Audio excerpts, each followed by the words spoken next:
आपको हल्का सा आइडिया लग जाए इसके लिए बताने के लिए मैं एक बार फिर से बता देता हूँ कि ये जो ग्राफ है ये 1951 से लेके और ये आप मान सकते हैं 13-14 तक का है, 2013-14 तक का। तो लगभग ये 75 ईयर्स का ग्राफ है।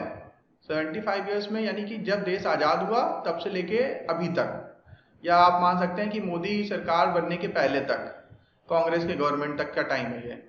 तो इसमें ये बताया गया है कि जब हमारा देश आज़ाद हुआ था उस समय ये जो ब्लू लाइन है ये इंडस्ट्री को रिप्रेजेंट कर रही है, ग्रीन लाइन जो है वो सर्विस सेक्टर को रिप्रेजेंट कर रही है। सर्विस सेक्टर नहीं बोले, इसको टर्सरी सेक्टर बोलेंगे, ठीक है, टर्सरी सेक्टर को।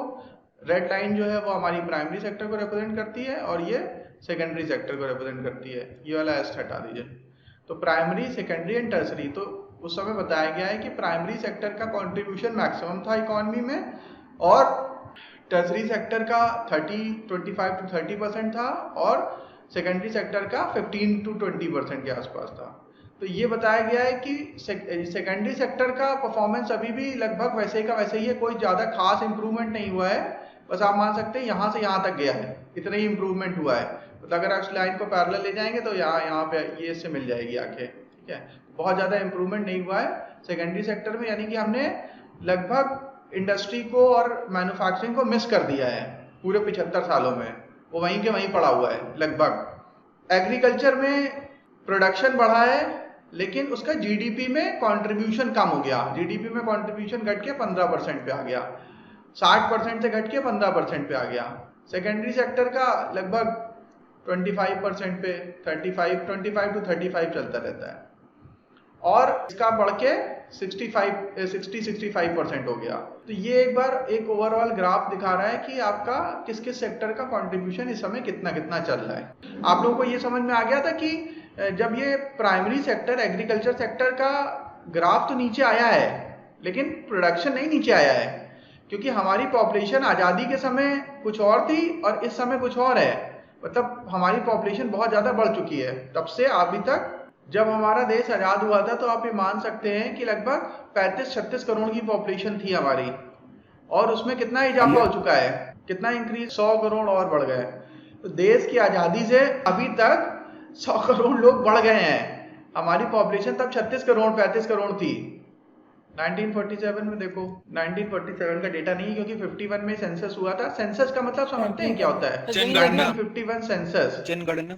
हाँ, ये जनगणना कराई जाती है सरकार द्वारा, उसको सेंसस कहते हैं। तो ये सरकार जनगणना कराती है, उसी को सेंसस कहते हैं। तो 1951 में ही हुआ था, तभी उसी समय का डेटा है हमारे पास।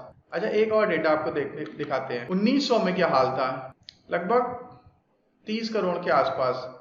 यानी एक चीज ये समझिएगा, 1901 से लेके 1950 तक हमारी पॉपुलेशन सिर्फ 5 करोड़ बढ़ी, लगभग 30 से 35-36 हो गई। और 1950 से और 2000 तक अगले 50 सालों में 100 करोड़ बढ़ गई।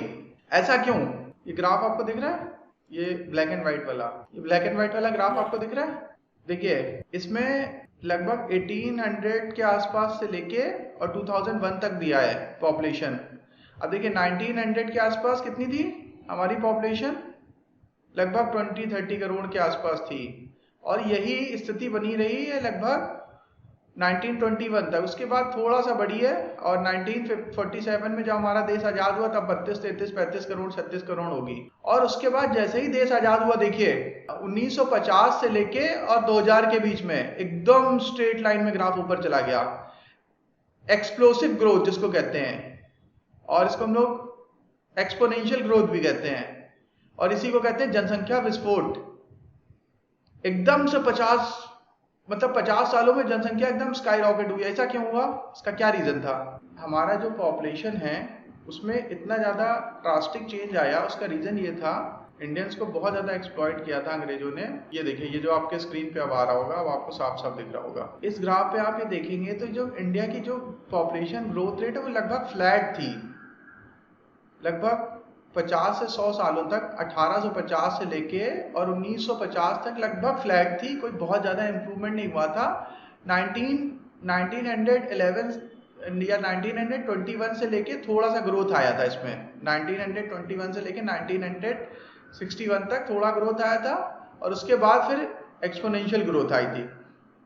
रीजन ये था कि जब पहले अंग्रेज हमें बहुत एक्सप्लॉइट करते थे, छोटे छोटे राजा महाराजा थे, आपस में लगातार वॉर्स होती रहती थी, और जब ईस्ट इंडिया कंपनी ने और ब्रिटिश ईस्ट इंडिया कंपनी ने कंट्री को यूनाइट कर दिया, मतलब लगभग सारी टेरिटरीज खत्म कर दी, सभी को कैप्चर कर लिया, तो वॉर होना बहुत कम हो गई।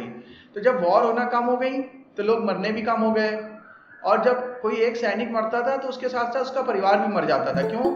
क्योंकि उस समय सती प्रथा भी थी और बहुत तरह की इस तरह की और कुरीतियां चल रही थी, बाल विवाह था, बहुत सारी कुरीतियां चलती थी उस समय। बाद में राजा राम मोहन राय और सब लोगों ने बहुत उसके खिलाफ स्ट्रगल किया, तो उसमें थोड़ी सी सफलता मिली उनको, लेकिन धीरे धीरे जैसे जैसे हमारा समाज मॉडर्न हुआ तो वो सब चीजें खत्म हो गई। ये सब हम लोग अभी डिटेल में इंडियन इकोनॉमी में आगे पढ़ेंगे। तो हमें ये पता चला कि जैसे जैसे समय आगे बीता तो अंग्रेजों ने एक्सप्लॉइट किया। उसके बाद जब वॉर्स खत्म हो गई, पूरी टेरिटरी यूनाइट कर ली, सारा का सारा जो लगभग देश था वो ब्रिटिश ईस्ट इंडिया कंपनी के अधीन आ गया। फिर बाद में उसको इंग्लैंड के पार्लियामेंट ने अपने अधीन पे ले लिया, यानी डायरेक्टली क्वीन का शासन हो गया। तो उसके बाद जब यहाँ के इंडियन नेशनल कांग्रेस बनाया गया और इंडियन नेशनल कांग्रेस ने मूवमेंट चलाना, धरने देना, प्रदर्शन करना सब शुरू किया, तो लोगों ने फिर उन लोगों ने भी थोड़ा थोड़ा ध्यान दिया, यहाँ पे सोचा कि इन लोगों को भी इलेक्शन में पार्टिसिपेट कराएंगे, इन लोगों को भी सत्ता में थोड़ा पार्टिसिपेशन देते हैं। तो उन्होंने थोड़ा थोड़ा medical facilities, freedom of speech, ये सब सारी चीजें शुरू हुई। लेकिन जब देश आजाद हो गया 1947 के बाद, तब एकदम से फिर सब फ्री हो गए, स्वतंत्र हो गए, और उन्होंने बहुत अच्छे से ग्रोथ करी। गवर्नमेंट ने भी पूरा ध्यान दिया, पंडित नेहरू ने बहुत एफर्ट किए उसके लिए, समाजवादी व्यवस्था पे देश को आगे बढ़ाया, फार्मर्स के ऊपर सारा टैक्स खत्म कर दिया एकदम से। एक समय में हिंदुस्तान पर इंडिविजुअल रेवेन्यू के मामले में दुनिया में टॉप करता था, मतलब हर एक इंडिविजुअल सबसे ज्यादा टैक्स पे करता था, लगान पे करता था, रेवेन्यू देता था सरकार को। तो जब देश जैसे ही आजाद हुआ तो सरकार ने सबसे पहले फार्मर्स के ऊपर टैक्स खत्म कर दिया, लगान वगान वसूलना बहुत कम कर दिया, मतलब नेग्लिजिबल कर दिया, खत्म कर दिया। तो इससे ये हुआ कि सारे लोग आराम से जी पाए, अदरवाइज। और फिर उसके बाद मेडिकल फैसिलिटीज आई, फिर उसके बाद तरह तरह की वैक्सीनेशन आ गई, गवर्नमेंट ने पोलियो और तरह तरह की वैक्सीनेशन प्रोग्राम चलाए और फ्री में ये करा गया। सरकारी हॉस्पिटल्स खोले गए, सामुदायिक स्वास्थ्य केंद्र खोले गए, छोटी छोटी डिस्पेंसरी खोली गई, और फिर गवर्नमेंट ने हेल्थ केयर को, मेडिकल को, एजुकेशन को, sanitisation, hygiene, health and hygiene, इन सबको बहुत प्रमोट किया। तो जब ऐसा हुआ तो फिर उसके बाद से हमारे यहाँ पॉपुलेशन एक्सप्लोजन की स्थिति आ गई। अब हम लोग इस ग्राफ को समझते हैं, economic performance of all governments. ये मिंट का डेटा है, ब्लूमबर्ग का, और इसका सोर्स जो है वो आरबीआई और काफी सारी जो दूसरी और गवर्नमेंट की एजेंसीज हैं, ऑथेंटिक सोर्स हैं डेटा का। तो इस ग्राफ में दिया क्या हुआ है, बहुत ध्यान से समझिएगा। मैं किसी से भी रैंडमली कोई क्वेश्चन पूछूंगा, सब लोग अलर्ट रहना और ये सारे पॉइंट्स नोट भी करते रहो। और मैं बार बार आप लोगों से कह रहा हूँ कि जितने मैं लेक्चर बना के नेट पे अपलोड करता हूँ उसको 4-4 5-5 बार आप देखते रहिए, तो आपको अपने आप वो सब्जेक्ट रिवाइज होता रहेगा। क्योंकि ये सिर्फ एक सब्जेक्ट नहीं है, इससे आपको बाकी सारे सब्जेक्ट को समझने में हेल्प मिलेगी, इकोनॉमी को समझने में हेल्प मिलेगी, बिजनेस को समझने में हेल्प मिलेगी, और आगे चल के जब आप इंटरव्यू के लिए जाएंगे तो आपके पास बहुत सारा नॉलेज होगा, बहुत सारी डेटा होगा, ताकि आप इंटरव्यूअर के क्वेश्चन का रिप्लाई कर पाएंगे और इंटरव्यू क्रैक कर पाएंगे। या लाइफ में अगर आपको एंटरप्रेन्योर बनना है, स्टार्टअप करना है, तो उसके लिए भी बहुत सारा डेटा चाहिए। मतलब एंटरप्रेन्योर या बिजनेसमैन आदमी तभी बन पाता है जब उसके पास नॉलेज होती है और डेटा होता है, कि उसको पता तो हो कि क्या काम करना है, कैसे करना है, कब इम्प्रूव करना है, कब घटाना है, कब बढ़ाना है। तो ये सब डेटा होना बहुत जरूरी है। तो देखिए ये जो डेटा है इसमें क्या बताया गया है, कांग्रेस गवर्नमेंट का परफॉर्मेंस। सबसे पहले तो देखिए देश आजाद हुआ, हेडिंग क्या पढ़ी है, economic performance of all governments. India GDP grow at the slowest pace between 1962 and 1967, a period when the countries went to war with China। ये कह रहे हैं कि ये तो पहले तो सारे गवर्नमेंट की इकोनॉमिक परफॉर्मेंस दी हुई है कि अलग अलग गवर्नमेंट ने, ये सारी अलग अलग गवर्नमेंट है, कब से कब तक किसी की, कभी एनडीए की गवर्नमेंट बनी, कभी यूपीए की गवर्नमेंट बनी, कभी यूनाइटेड फ्रंट की गवर्नमेंट बनी, कभी मल्टीपल अलायंस की गवर्नमेंट बनी, और ज्यादातर कभी जनता पार्टी की गवर्नमेंट मिली। देखिए यहाँ जनता पार्टी है, यहाँ एनडीए 1 है, फिर एनडीए 2 है, यूपीए 1, यूपीए, इस तरह से अलग अलग गवर्नमेंट बनी। तो उस गवर्नमेंट में की परफॉर्मेंस कैसी रही, जिसमें से जो ब्लू ग्राफ है वो एवरेज जीडीपी ग्रोथ रेट को दिखा रहा है, और ग्रीन ग्राफ दिखा रहा है एवरेज इन्फ्लेशन को। ठीक है, एवरेज इन्फ्लेशन को दिखा रहा है, और ये एवरेज ग्रोथ रेट को दिखा रहा है, ब्लू वाला ग्राफ। कोई ये बता सकता है कि इसमें लिखा हुआ है कि 1962 से 1967 के बीच में, कहाँ पे आया ये टाइम, 1962, ये रहा। 1962 से 1967 के बीच में कह रहा है कि जीडीपी ग्रोथ रेट सबसे कम थी, सबसे कम। देखिए ये जो ब्लू वाला ग्राफ है, ये सबसे छोटा कहाँ पे बन रहा है, यहीं पे बन रहा है, सबसे छोटा ग्राफ बन रहा है। तो ये कह रहे हैं, लेकिन ये भी पॉजिटिव है, मतलब लगभग 2% है, 2-2.25%। तो ये कह रहे हैं 1962 से 67 के बीच में हमारी जीडीपी का जो ग्रोथ रेट था वो सबसे स्लोएस्ट था, सबसे कम था। तो क्या इससे कम भी कभी हुआ है अभी तक, देश की आजादी के बाद से अभी तक? सर अभी पेंडेमिक के समय ग्रोथ रेट कम हुआ है, करेंटली तो 4% है। अभी पिछले क्वार्टर में माइनस कितना हो गया था, -24.4। हाँ, लगभग 23-24% नेगेटिव ग्रोथ रेट आई थी प्रीवियस क्वार्टर की। उस समय काफी कम था, लेकिन ये हमें देखना होता है एनुअल ग्रोथ रेट। तो एनुअल ग्रोथ रेट जब आएगी तब पता चलेगा कि पूरे साल में क्या रहा। तो अगर 2% से भी कम होती है एनुअल ग्रोथ रेट, तो फिर वो एक नया रिकॉर्ड बन जाएगा। ये पिछले फाइनेंशियल ईयर की जो ग्रोथ रेट है 1920 की, वो कितनी थी, 4.2। ये बताइए कि इतने पैंडेमिक के बाद भी पॉजिटिव कैसे रह गया। ये देखिए नया रिकॉर्ड बन चुका है, -3.8%। ये दिख रहा है आप लोगों को स्क्रीन पे, यानी प्रीवियस ईयर की जीडीपी से हमारी साल की जीडीपी घट गई। तो ये नया रिकॉर्ड है, -3.8%। ये अब नया ग्राफ जब बनेगा तो वहां पे वो चेंज हो जाएगा। वो जो 62 से 67 जब इंडो चाइना वॉर हुआ था, उस समय 2% की ग्रोथ रेट थी, उससे भी ज़्यादा ये खतरनाक है। यानी कि हिंदुस्तान के इतिहास में ये जो साल बीता पिछला वाला 2021 वाला फाइनेंशियल ईयर, ये सबसे खराब साल था। मतलब ऐसा कभी नहीं हुआ, लाखों सालों में शायद कभी नहीं हुआ होगा। हिंदुस्तान के इतिहास में इतना खराब समय कभी नहीं गया कि पूरी इकॉनमी जो है वो नेगेटिव ग्रोथ रेट दिखा रही है 3-4% की, और सारे लोग घरों में कैद हो गए। ऐसा पहली बार हुआ है। तो किसी का कोई क्वेश्चन अभी तक? तो देखिए, सबसे पहले देखना स्टार्ट करते हैं। जब देश आज़ाद हुआ तो पहली ये जो गवर्नमेंट का डेटा दिखा रहे हैं 52 से 57 के समय जो जीडीपी ग्रोथ रेट थी वो 4% पे थी, एवरेज 4% से ग्रोथ करी, 4 से ज़्यादा। लेकिन एवरेज इन्फ्लेशन जो थी वो माइनस थी, निगेटिव हो गई। अब आप एक चीज़ ये बताइए कि इन्फ्लेशन और ग्रोथ रेट का क्या रिलेशन होता है आपस में? जीडीपी ग्रोथ रेट और इन्फ्लेशन का आपस में क्या रिलेशन होता है? मैं पूछ रहा हूँ आपसे कि क्या होता होगा, आप आइडिया गेस करिए। इन्फ्लेशन जब एक रेट पे बढ़ता है तो उसके बाद ग्रोथ भी बढ़ती है, इसके साथ डायरेक्ट होता है, क्योंकि इन्फ्लेशन बढ़ता है ग्रोथ भी बढ़ती है साथ में इसके। सर जब इन्फ्लेशन होता है किसी इकोनॉमी में तो उसका जीडीपी ग्रोथ भी होता है, यानी कि डायरेक्टली प्रोपोर्शनल है एक दूसरे के, इनवर्सली नहीं है। सर। आप लोग ये कह रहे हैं? सर मेरा तो यही कहना है कि हायर इकोनॉमिक ग्रोथ में सर पीपल क्या कहते हैं इन्फ्लेशन एक्सपेक्ट करते हैं। चलिए हम लोग एक बार समझते हैं, चलिए वापस चलते हैं ग्राफ पे। ग्रोथ होगी तो थोड़ा बहुत इन्फ्लेशन भी होगा। बिना इन्फ्लेशन के ग्रोथ संभव नहीं है। ये वाला जो साल है ये एक एक्सेप्शन है। अर्पिता इससे कंफ्यूज हो गई होंगी कि ये ऊपर की तरफ ग्राफ गया, ये नीचे गया, तो ये तो इनवर्स रिलेशन दिखा रहा है, लेकिन ऐसा होता नहीं है। आप बाकी सारे ग्राफ में ये देखिए, जनरली तो देखिएगा कि अगर ग्रोथ रेट ऊपर गया तो इन्फ्लेशन भी ऊपर गई है। बाकी सभी ग्राफ में ऐसा ही होगा। तो ये वाली, वैसे किसी भी इकॉनमी के लिए ये कंडीशन सबसे फेवरेबल है। अगर ऐसा हो कि ग्रोथ रेट बढ़े और इन्फ्लेशन घटे, तब तो उससे अच्छा तो कुछ हो ही नहीं सकता है। ये तो मतलब वही हो गया कि राम राज्य आ गया। राम राज्य में ऐसा होता होगा कि ग्रोथ हो रही है लेकिन महंगाई कम हो रही है। मतलब इस साल अगर मैंने कोई चीज 100 रुपए में खरीदी तो अगली बार मैं 95 में खरीद लूंगा, 98 में खरीद लूंगा, मतलब कम पैसा देना पड़ेगा। और ग्रोथ और तेज हो गई, मतलब ग्रोथ तेज होने का मतलब मुझे प्रमोशन भी मिल गया, मेरी सैलरी हाइक भी हो गई और मुझे बोनस भी मिल गया और मैंने कुछ और काम करना भी शुरू कर दिया और हमारा लिविंग स्टैंडर्ड भी बढ़ गया और चीजों के दाम सस्ते हो गए। ऐसा संभव है क्या कभी? बताइए आप लोग, ऐसा क्या संभव है जो कि सैलरी हाइक हो गई, बोनस मिल गया, लिविंग स्टैंडर्ड बढ़ गया और साथ ही साथ चीजें अगले साल सस्ती हो गई? ऐसा हो सकता है? ऐसा राम राज में खाली हो सकता है, प्रैक्टिकली नहीं हो सकता, इस समय कलयुग में नहीं हो सकता।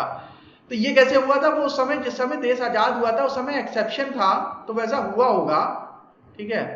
लेकिन ये एक एक्सेप्शनल कंडीशन है, इसको छोड़ देते हैं, इसके बाद आगे बढ़ते हैं।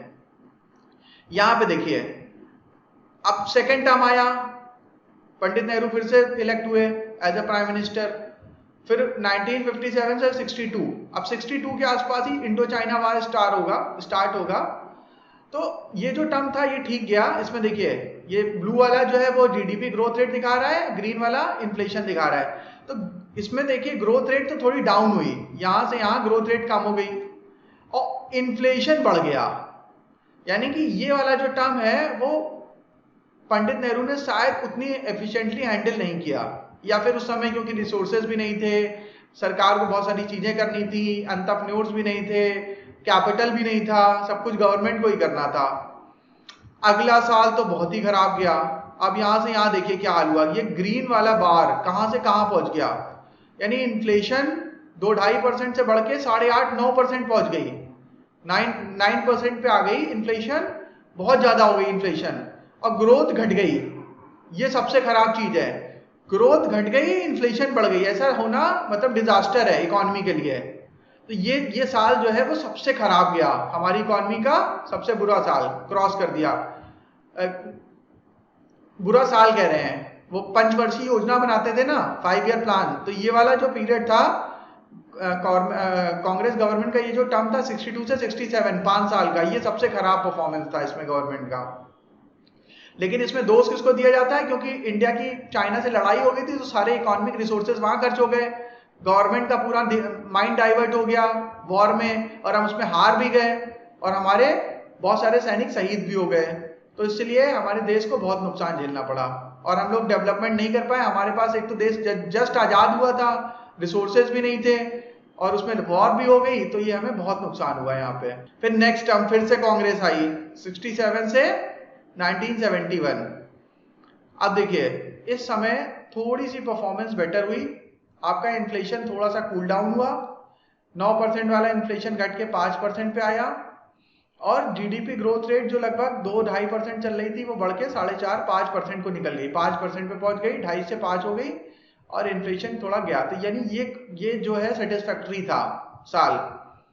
अगला साल 71 से 77 फिर से ये इकोनॉमी के लिए डिजास्टर था, जीडीपी ग्रोथ फिर से नीचे चली गई, इन्फ्लेशन बहुत हाई हो गया, 9% पे पहुंच गया। ये बताओ हमारा बांग्लादेश के साथ, वो पाकिस्तान के साथ वॉर कब हुआ था? इंडो पाकिस्तान वॉर तो एक 65 में हुआ था और एक 71 में हुआ था। तो ये जो 71 में जो प्रॉब्लम आई, वो कारण क्या था? हमारा फिर से वॉर था। ये 71 वाली ज्यादा बात कर रहे हैं, जब हमने बांग्लादेश को बनाया था, ठीक है, बांग्लादेश तभी बना था 71 में, की वजह से, क्योंकि जो सेकेंड इंडो पाकिस्तान वॉर हो गया था, उसकी वजह से फिर से हमारे सारे इकोनॉमिक रिसोर्सेज और सब वहीं पे चले गए, और हमारे गवर्नमेंट का माइंड डाइवर्ट हो गया, तो ग्रोथ में नहीं कर पाए, ग्रोथ फिर से गिर गई, 5% से ग्रोथ गिर के 2.5% पे आ गई, और इन्फ्लेशन फिर से बढ़ गई, 9% पे फिर से पहुंच गई।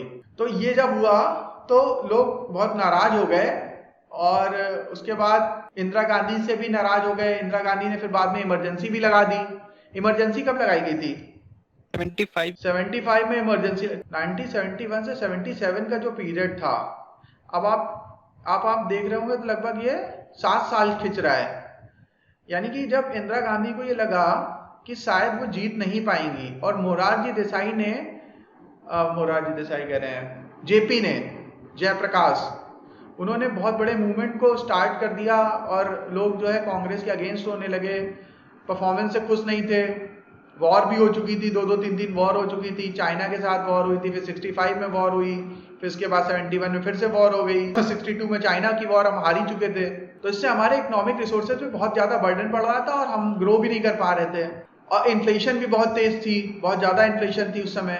इंदिरा गांधी ने जब इलेक्शन हुआ, तो इलेक्शन में उनके अगेंस्ट करप्शन के चार्जेस लगाए गए, कि जहां पे उन्होंने इलाहाबाद में जो सीट उन्होंने जीती है, वो उन्होंने करप्शन से, बूथ कैप्चरिंग से ऐसे करके जीती है। तो सुप्रीम कोर्ट ने उनके खिलाफ वर्डिक्ट दे दिया कि इनको कोर्ट में आना है, गवाही देनी है। अब प्राइम मिनिस्टर को कोर्ट में बुला लिया। इंदिरा गांधी जी ने सोचा कि कहीं मुझे जेल ना हो जाए, ऐसा कुछ हो, तो उन्होंने फिर क्या किया, इमरजेंसी डिक्लेयर कर दी संजय गांधी और अपने कुछ खास लोगों के कहने पे, और उन्होंने उस समय मतलब सारे विपक्ष के नेताओं को उठा के जेल में डाल दिया, और एक तरह से बिल्कुल मार्शल लॉ लग गया देश में, कि उस समय सब जगह लिखा रहता था दूरदृष्टि, पक्का इरादा, अनुशासन। मतलब अगर आपका सरकारी दफ्तर में पहुंचने का टाइम 9 बजे है, आप 9 बज के कुछ मिनट पे पहुंचे तो आपका हाफ डे लग जाएगा। मतलब जैसे प्राइवेट ऑर्गेनाइजेशंस में होता है, तो सेम उसी तरह से बिल्कुल डिसिप्लिन में लगा दिया, सारे विपक्ष के नेताओं को सब जेल में डाल दिया, और एक तरह से मार्शल लॉ जैसा लग गया देश में। तो लोग और नाराज हो गए इसकी वजह से, और इसी वजह से पहली बार ऐसा हुआ कि इलेक्शन हुआ, और उसके बाद जब उन्होंने 21 महीने बाद इमरजेंसी को हटाया और उसके बाद इलेक्शन हुए, तो कांग्रेस हार गई और जनता पार्टी की सरकार बनी। जनता पार्टी की सरकार में उस समय अटल बिहारी वाजपेयी और ये सब सारे नेता शामिल थे। बाद में बीजेपी बाद में बनी है, भारतीय जनता पार्टी बहुत बाद में बनी है, ये पहले जनता पार्टी में शामिल थे सारे नेता लोग। तो इन लोगों ने मिलकर गवर्नमेंट बनाई, तो इन्फ्लेशन तो थोड़ा सा घट गया, 9% वाला 6% पे आ गया, लेकिन ग्रोथ रेट में भी कोई खास बढ़ोतरी नहीं हुई और थोड़ी कमी हो गई। तो मतलब कुल मिला के जनता पार्टी वाले भी मतलब लोगों को ये समझ में आ गया कि यार ये लोग मिलजुल के सरकार चला नहीं पाते हैं। मतलब सरकार चलाने का जो एक्सपीरियंस है और जो हुनर है वो कांग्रेस के अंदर ही है। तो फिर से वापस 1980 में कांग्रेस की गवर्नमेंट बन गई। उसके बाद असैसिनेशन हो गया इंदिरा गांधी जी का, और जब असैसिनेशन हुआ इंदिरा गांधी जी का, उनको मार दिया गया, तो वापस फिर से कांग्रेस की प्रचंड बहुमत से गवर्नमेंट बनी। और इस वाले टेन्योर में तो महंगाई का आलम ही ना पूछिए कहां पहुंच गई, 12-11% पे महंगाई पहुंच गई, 80 से 84 के बीच की बात है। और ग्रोथ रेट में भी लेकिन सिग्निफिकेंट इंप्रूवमेंट आया, ग्रोथ रेट 2.5% से बढ़ के 6% पे गई, लेकिन इन्फ्लेशन बहुत हो गई। अच्छा, इस समय हमारे यहाँ क्या इन्फ्लेशन रेट चल रहा होगा? हमारे देश की इन्फ्लेशन इस समय, महंगाई दर क्या चल रही है? 6.3% समथिंग। ये देखिए, लेकिन ये जो इन्फ्लेशन है हम इसको कंसीडर नहीं करेंगे, हम कंसीडर करेंगे ये वाली इन्फ्लेशन, ये नीचे वाली। तो ऑन एन एवरेज हम ये मान सकते हैं 4% का इन्फ्लेशन रेट है। 17, 18, 19 का अगर हम एवरेज निकालें तो 4% के आसपास का इन्फ्लेशन आएगा। ये वाली नहीं मानेंगे क्योंकि ये तो बहुत एक्स्ट्रा ऑर्डिनरी कंडीशन चल रही थी, पूरा देश लॉकडाउन में था, कुछ प्रोडक्शन हो ही नहीं रहा था। अगर हमें कोई सामान मंगाना है तो मिल ही नहीं रहा, अमेजोन पे भी नहीं मिल रहा है, दुकानें भी बंद है, तो चीजें लोग ब्लैक मार्केटिंग भी कर रहे थे। और कई सारी चीजें जो पेरिशेबल है जैसे सब्जियां और ये सब, ये तो बहुत सस्ता भी हो गया था क्योंकि कोई खरीदार भी नहीं मिल रहा था। होटल बंद थे, मैरिज थे बंद थी, रेस्टोरेंट बंद थे, पार्टियां नहीं हो रही थी, तो इन सब चीज़ों के प्राइस घटे भी थे। तो ये वाली इन्फ्लेशन कंसीडर नहीं करेंगे। आप ये मान सकते हैं कि अभी पिछले 4-5 सालों में हमारे देश का इन्फ्लेशन ऑन एन एवरेज 4% चल रहा है। तो देखिए अभी ये 1980 से 84 के बीच में देखिए क्या 11-12% पे इन्फ्लेशन पहुंच गया, बहुत ज्यादा था। और उस समय इंटरेस्ट रेट भी बहुत ज्यादा थे। इंटरेस्ट रेट मतलब बैंक में अगर हम एफडी करते थे तो उसमें भी हमें 8, 10, 11, 12% तक के इंटरेस्ट रेट मिलते थे एफडी में, बैंक में ब्याज मिलता था जो। फिर उसके बाद अगली मैंने बताया कि इंदिरा गांधी जी की हत्या करी गई थी, assassination of Indira Gandhi. The 31st of October 1984, New Delhi. 1984 में 31 अक्टूबर 1984 में इंदिरा गांधी जी की हत्या कर दी गई थी। जगह जगह ये लाउड स्पीकर पे आता था, जब तक सूरज चांद रहेगा इंदिरा तेरा नाम रहेगा, ऐसे करके जगह जगह बजते थे। और इसका इतना ज़्यादा एडवांटेज मिला कि अगली बार फिर से कांग्रेस प्रचंड बहुमत से वापस आ गई और राजीव गांधी जी को प्राइम मिनिस्टर बनाया गया। तो ये 84 में जब असैसिनेशन होता है, राजनीतिक हत्या, ठीक है, तो जब इंदिरा गांधी जी का असैसिनेशन हुआ तो उसके बाद फिर से कांग्रेस गवर्नमेंट आई और राजीव गांधी जी को प्राइम मिनिस्टर बनाया गया। और राजीव गांधी जी जो थे, अब यहां से देखिए लीग एक बहुत बड़ा ड्रास्टिक चेंज होने जा रहा है हिंदुस्तान की इकोनॉमी में। क्या पंडित नेहरू, बहुत ध्यान से समझिएगा, बहुत ज्यादा ध्यान से, पंडित नेहरू और इंदिरा गांधी सोवियत रूस के इन्फ्लुएंस में थे। पंडित नेहरू समाजवादी विचारधारा के नेता थे और कम्युनिस्ट, रूस कम्युनिस्ट था, चाइना और ये रूस जो है कम्युनिस्ट कंट्री थी। और कम्युनिज्म में क्या होता है, सोशलिज्म में क्या होता है कि सारा का सारा कंट्रोल होता है गवर्नमेंट के पास, सारा का सारा कंट्रोल होता है गवर्नमेंट के पास, और गवर्नमेंट सारी चीजें मैनेज करती है। इन्वेस्टमेंट गवर्नमेंट करती है, बिजनेस गवर्नमेंट लगाती है। ध्यान से समझिएगा, जो जरूरत हो उसको नोट भी करते रहिएगा। इन्वेस्टमेंट गवर्नमेंट करती है, सारी चीजें गवर्नमेंट करती है। नए प्लांट लगाना, बिजनेस जनरेट करना, बिजनेस करना, सब कुछ गवर्नमेंट करती है। और सारे लोगों को एम्प्लॉयमेंट अपॉर्चुनिटी मिलती है, यानी कि सोशलिज्म का मतलब है इक्वल डिस्ट्रीब्यूशन ऑफ वेल्थ। सभी लोगों को रोजगार के अवसर देगी गवर्नमेंट। लेकिन जो राजीव गांधी, संजय गांधी, उसके बाद पीवी नरसिम्हा राव, अटल बिहारी वाजपेयी, ये जो प्राइम मिनिस्टर आए, ये कैपिटलिस्ट सोच के थे। इन लोगों का कहना था कि फ्री इकोनॉमी होनी चाहिए, बिजनेस करना ये गवर्नमेंट का काम नहीं है, एंटरप्रेन्योर को बिजनेस करने का अधिकार होना चाहिए, एंटरप्रेन्योर्स को बिजनेस करने देना चाहिए। गवर्नमेंट का काम है गवर्नमेंट चलाना, गवर्न करना, बिजनेस करना काम गवर्नमेंट का नहीं है। जैसे ही राजीव गांधी प्राइम मिनिस्टर बने, वैसे ही इंडिया जो है, या इंडियन पॉलिटिक्स जो है, वो सोशलिज्म से निकल के कैपिटलिज्म की तरफ बढ़ने लगी। और इसीलिए कांग्रेस को ना लेफ्ट की पार्टी बोलते हैं, ना राइट की पार्टी बोलते हैं, इसको सेंटर ओरिएंटेड पार्टी बोलते हैं। मतलब इसमें यहां से पहले तो ये clear cut left oriented party थी, मतलब सोशलिज्म का ही इस पे वो था। और क्योंकि बाद में जब कांग्रेस में इंदिरा गांधी जी को प्राइम मिनिस्टर बनाया गया था, तो वो बहुत ज्यादा मैच्योर नहीं थी। पंडित नेहरू के जो सलाहकार थे पीएन हस्कर, उन्हीं को ही इंदिरा गांधी जी का भी मुख्य सलाहकार बनाया गया था। तो वो हस्कर साहब एक तरह से प्राइम मिनिस्टर को डिक्टेट करते थे। वो उनसे बहुत छोटी थी, तो जैसा वो कहते थे वही प्राइम मिनिस्टर करती थी। और कभी कभी तो प्राइम मिनिस्टर को डांट भी देते थे, इवन ओपन फोरम में डांट देते थे, क्योंकि वो बहुत सीनियर थे। उन्होंने उनके पापा के साथ काम किया था, पंडित नेहरू के साथ काम किया था, तो इसलिए वो जो कहते थे वो इंदिरा गांधी उसी हिसाब से गवर्नमेंट चलाती थी। बाद में लेकिन जब संजय गांधी आए, तो संजय गांधी जी ने हस्कर साहब को किनारे कर दिया, एक तरह से उनको नजरबंद कर दिया। उनके घर पे उनके सारे पावर छीन लिए गए, सब कुछ खत्म कर दिया गया उनका। बाद में उनके साथ मतलब उतना फेयर काम नहीं किया कांग्रेस ने, संजय गांधी ने उनको एकदम किनारे कर दिया। और यहां से संजय गांधी और उसके बाद राजीव गांधी जी ने कैपिटलिस्ट सोच के साथ, मतलब कंप्यूटर आएगा, ठीक है, एडवांस टेक्नोलॉजी आएगी, देश को 21वीं सदी की तरफ ले जाने की सोच के साथ गवर्नमेंट चलाया। तो उसका फायदा ये हुआ कि थोड़ा इन्फ्लेशन घटी, ग्रोथ रेट भी थोड़ा घटी, क्योंकि ये पहली बार प्राइम मिनिस्टर बने थे, इनको कोई अनुभव नहीं था। उसके पहले पायलट थे, पॉलिटिक्स से इनका कोई दूर दूर तक कोई वास्ता नहीं था। संजय गांधी जी पॉलिटिक्स में थे, लेकिन उनकी हत्या या एक तरह से एक्सीडेंट में उनकी मृत्यु हो चुकी थी, प्लेन क्रैश हो गया था उनका। तो राजीव गांधी जी को पॉलिटिक्स का और इस तक का कोई भी अनुभव नहीं था। लेकिन कांग्रेस वालों ने उनको प्राइम मिनिस्टर बना दिया, क्योंकि उनको पता था कि नेहरू गांधी फैमिली का कोई बंदा बनेगा तो उससे लोगों का जुड़ाव बना रहेगा। फिर से गवर्नमेंट चेंज हुई तो मल्टीपल अलायंस मिलके मिलीजुली सरकार बनी। इस मिलीजुली सरकार ने क्या किया, थोड़ी सी ग्रोथ रेट ज्यादा दी, लेकिन इन्फ्लेशन भी बढ़ गया। फिर कांग्रेस वापस आई कुछ अलायंस के साथ मिलके, उसमें ग्रोथ रेट फिर से डाउन हो गई, इन्फ्लेशन बढ़ गया, खराब परफॉर्मेंस गया ये। फिर यूनाइटेड फ्रंट की गवर्नमेंट बनी। यूनाइटेड फ्रंट की गवर्नमेंट में इन्फ्लेशन घटा और ग्रोथ रेट बढ़ी, ये अच्छा था, थोड़ा अच्छा परफॉर्मेंस था यहाँ पे। फिर उसके बाद एनडीए गवर्नमेंट बनी, और लेकिन वो ज्यादा चल नहीं पाई। एक ही साल में अटल बिहारी वाजपेयी जी की सरकार गिर गई 11 महीनों में। पहले 13 दिन के लिए बनी, फिर शायद 13 महीने के लिए बनी, उसके बाद वो सरकार गिर गई।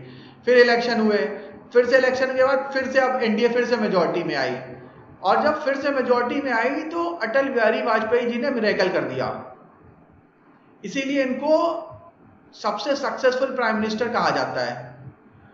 इन्होंने क्या किया, ग्रीन बार छोटा कर दिया और ब्लू बार बड़ा कर दिया। ये पहली बार हुआ था। आप जब के देखेंगे तो जनरली ग्रीन बार जो है वो ज्यादा काफी बड़ा रहता था। वैसे ऐसा कभी कभी हुआ है कि ब्लू बार बड़ा भी हो, लेकिन देखिए यहां से यहां आना ये बहुत बड़ा चेंज है।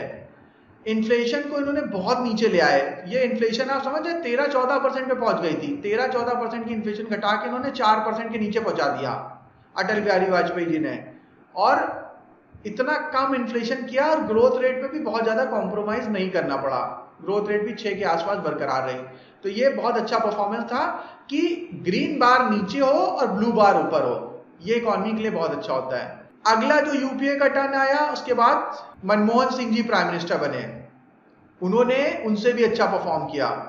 और परफॉर्मेंस में क्या किया, क्योंकि इन्होंने सारी चीजें सेट कर दी थी, गोल्डन क्वाड्रिलेटरल, इंफ्रास्ट्रक्चर डेवलपमेंट, उत्तरी दक्षिणी गलियारा, और सारी चीजें मतलब बहुत अच्छी कर दी थी इन्होंने। पूरा पूरा फील्ड सेट कर दिया था ग्रोथ का। उसके बाद जैसे ही मनमोहन सिंह जी को मिला, उन्होंने उसको और अच्छे से आगे बढ़ाया।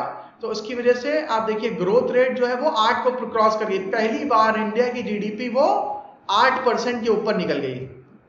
ठीक है, ये पहली बार हुआ डॉक्टर मनमोहन सिंह के नेतृत्व में। 8% की जीडीपी और इन्फ्लेशन भी 6% के नीचे ही थी। तो अगर आप 8% की जीडीपी हासिल करना चाहेंगे तो 6% के आसपास तो आपको इन्फ्लेशन झेलना पड़ेगा ही। ये भी बहुत अच्छा परफॉर्मेंस था, लेकिन वो अपनी परफॉर्मेंस को दोहरा नहीं पाए, ग्रोथ डाउन हो गई क्योंकि करप्शन बहुत हो गया। सारा का सारा पावर सोनिया गांधी के हाथ में चला गया, इनकी बात कोई नहीं सुनता था और कांग्रेस में करप्शन हावी हो गया। तो करप्शन की वजह से इन्फ्लेशन बहुत बढ़ गया। सारे जितने भी उनके मिनिस्टर थे वो उनकी बात नहीं सुन रहे थे। राहुल गांधी और सोनिया गांधी अपना वहां से गवर्नमेंट चला रहे थे, इसकी वजह से यूपीए सेकंड का परफॉर्मेंस खराब हुआ, ग्रोथ रेट भी घट गई और इन्फ्लेशन बढ़ गई। उसके बाद फिर से अब की बार मोदी सरकार 2014 वाला मोदी जी वापस आए। इन्होंने क्या किया, ग्रोथ को बढ़ा दिया और इन्फ्लेशन को जो 11-12% पे थी उसको घटा के फिर से 5% पे नीचे ला दिया। और ये भी इन्होंने बहुत अच्छा परफॉर्म किया। ये इनका ये जो परफॉर्मेंस था ये कहीं ना कहीं अटल बिहारी वाजपेयी जी के परफॉर्मेंस से भी बेटर था। तो ये भी बहुत अच्छा परफॉर्मेंस था कि इन्फ्लेशन को काफी नीचे ले आए और ग्रोथ को ऊपर पहुंचा दिया। उसके बाद का फिर हमें पता ही है कि अभी क्या चल रहा है। तो ये सारे के सारे जितने भी अभी तक गवर्नमेंट हुई उनका इकोनॉमिक परफॉर्मेंस था। उम्मीद है आप लोगों को समझ में आया होगा और काफी कुछ सीखने को मिला होगा। काफी इंटरेस्टिंग क्लास लगी होगी। इस लेक्चर को कम से कम 5 बार देखिएगा। अगर आप 5 बार से कम देखेंगे तो अच्छे से समझ में नहीं आएगा। इस लेक्चर को कम से कम 5 बार आप देखिएगा और जब भी समय मिले इसको जरूर देखिए, उस पर नोट्स बना लीजिएगा अपने पास। और किसी का कोई क्वेश्चन? सर 1966 में जो ग्रीन रेवोल्यूशन हुआ था सर, उससे इकोनॉमी को कोई फायदा क्यों नहीं हुआ था? तो हम लोग ने देखा था कि हमारा ग्रीन रेवोल्यूशन जब हुआ था तो हम लोग यही बात कर रहे थे ना कि प्रोडक्शन एग्रीकल्चर में बढ़ गया है। एग्रीकल्चर में प्रोडक्शन तो बढ़ गया है, एग्रीकल्चर का कंट्रीब्यूशन जीडीपी में बहुत ज्यादा नहीं होता है, समझ रहे हैं? तो एग्रीकल्चर का जब कंट्रीब्यूशन जीडीपी में बहुत ज्यादा नहीं होता तो उससे क्या हुआ, हरित क्रांति हुई, ग्रीन रिवोल्यूशन हुआ, तो उससे हमें अनाज तो मिला, खाद्यान्न मिला, लोग पेट भरने लगे, लेकिन उसका जीडीपी में बहुत ज्यादा रिफ्लेक्शन नहीं आएगा क्योंकि एग्रीकल्चर से जीडीपी नहीं बढ़ता है, एग्रीकल्चर से पेट भरता है। समझ में आई बात? Yes sir. Thank you very much. Thank you sir. Thank you sir.